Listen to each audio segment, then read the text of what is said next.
ఈ మధ్య సోషల్ మీడియాలో ఒక మాట మంటలలా వ్యాపిస్తోంది. హిందువులను ఒక్క సెకండులో ముగించేస్తారు అని. నిజంగానే ఎవరో రాజకీయ నాయకురాలు హెచ్చరించిందా? అది నిజంగా బెదిరింపా?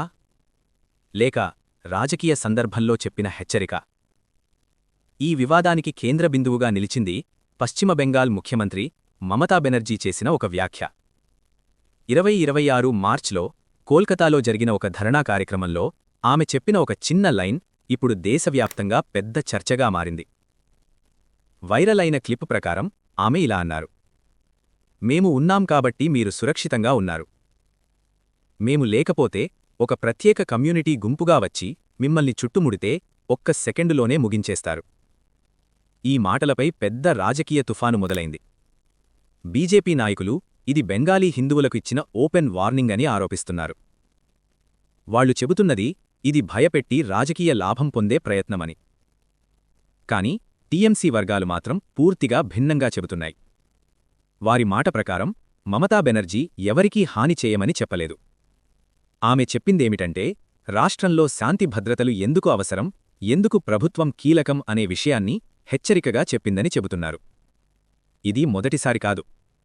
గతంలో కూడా రామ్ నవమి, హనుమాన్ జయంతి సందర్భంగా జరిగిన ఘర్షణలపై మాట్లాడినప్పుడు ఆమె కొన్ని హిందూ ప్రదర్శనలను విమర్శించారు.